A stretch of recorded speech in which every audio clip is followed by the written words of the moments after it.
In the vast cosmos, the question of life's origin has captivated humanity for millennia.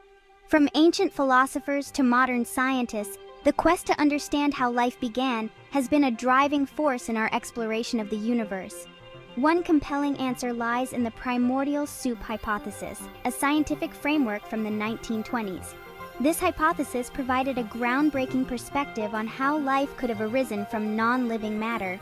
Russian chemist Alexander Oparin and British scientist J.B.S. Haldane envisioned early Earth with a reducing atmosphere devoid of free oxygen. Their vision painted a picture of a world vastly different from the one we know today. Gases like methane, ammonia, hydrogen, and water vapor dominated the skies, energized by ultraviolet radiation and lightning. These conditions created a unique environment ripe for chemical reactions. These reactions in primordial oceans gave rise to organic molecules like amino acids, sugars, and nucleotides. These building blocks of life formed through a series of complex chemical processes. Over eons, these molecules combined into complex structures, leading to the first self-replicating molecules, the precursors to life. This marked a significant step in the journey from simple chemistry to the complex biology we see today. The primordial soup hypothesis ignited decades of scientific inquiry, suggesting life's emergence was a natural consequence of the universe's laws. This idea has inspired countless experiments and studies, each bringing us closer to understanding the origins of life on Earth. To understand the primordial soup hypothesis, we must journey back to the Hadean Eon, around 4 billion years ago. Earth's surface was a molten cauldron bombarded by asteroids and comets. Volcanic outgassing created a reducing atmosphere with gases like methane, ammonia, carbon dioxide, and water vapor. The sun's intense ultraviolet radiation and frequent lightning storms provided energy for chemical reactions. These harsh conditions were the ingredients needed to cook up the primordial soup. The reducing atmosphere and energy sources facilitated the synthesis of organic molecules from inorganic precursors. The Miller-Urey experiment provided compelling evidence supporting this crucial aspect of the primordial soup hypothesis. In 1952, Stanley Miller and Harold Urey, two pioneering scientists, designed a groundbreaking experiment to test the primordial soup hypothesis, a theory about the origins of life on Earth. Their innovative setup aimed to simulate the conditions of early Earth's atmosphere and ocean, which were vastly different from what we experience today. A flask represented the primordial ocean, filled with water and heated to simulate evaporation, mimicking the natural water cycle of early Earth. Another flask contained a mixture of gases like methane, ammonia, hydrogen, and water vapor, carefully chosen to replicate the reducing atmosphere believed to have existed billions of years ago.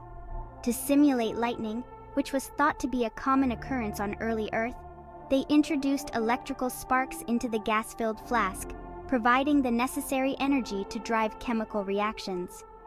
After a week of continuous operation, the water in the flask turned a reddish-brown color, a clear indication that complex organic molecules were forming. Detailed analysis of the contents revealed the presence of amino acids, sugars, lipids, and other essential organic compounds, which are the fundamental building blocks of life.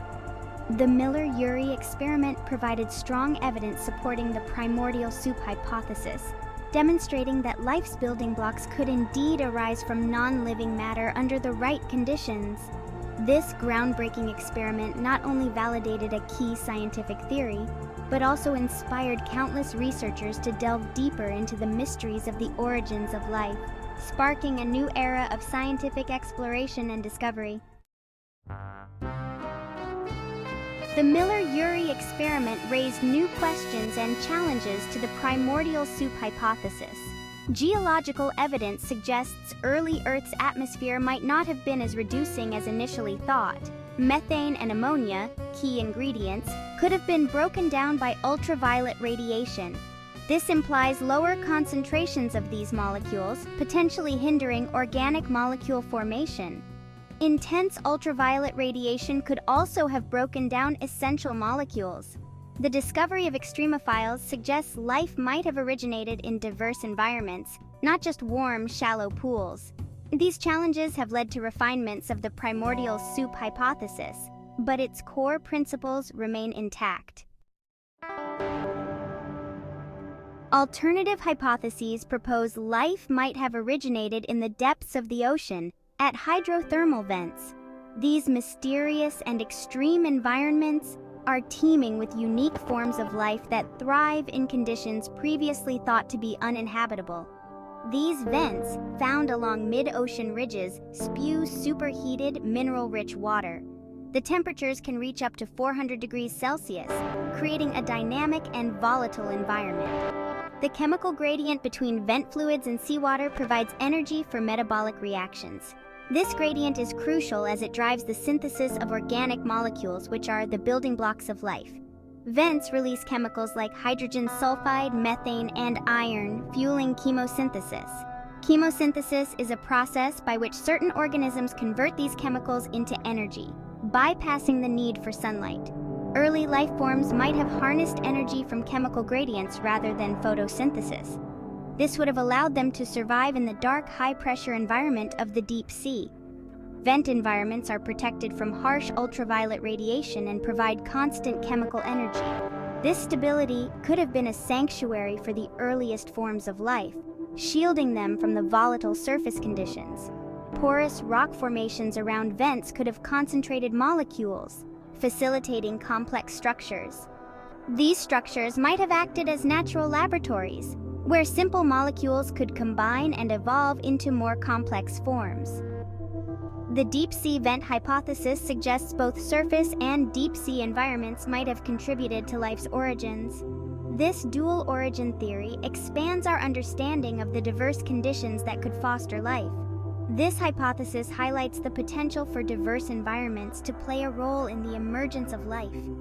It underscores the adaptability and resilience of life, capable of thriving in a variety of extreme conditions. The quest to understand life's origin extends beyond our planet. Studying Earth's conditions helps us explore the potential for life elsewhere in the cosmos. Missions to Mars, Europa, and Enceladus seek evidence of past or present life in subsurface oceans. Discovering extraterrestrial life would revolutionize our understanding of life's place in the universe. Despite alternative hypotheses, the primordial soup hypothesis retains its allure. It presents a simple framework for understanding how life might have arisen from non-life. The hypothesis suggests life is a natural consequence of the universe's laws, inspiring scientific and philosophical exploration. It has fostered interdisciplinary collaboration, enriching our understanding of life's origins. The quest to unravel life's origin is ongoing. New discoveries and technological advancements refine our understanding and challenge existing paradigms. Sophisticated analytical techniques probe ancient rocks and fossils for molecular signatures of early life. Laboratory experiments simulate early Earth conditions, incorporating factors like volcanic eruptions and meteorite impacts. Space exploration and remote sensing technologies inform our understanding of life's potential beyond Earth. The journey to understand life's origin is a testament to humanity's unquenchable thirst for knowledge and scientific inquiry.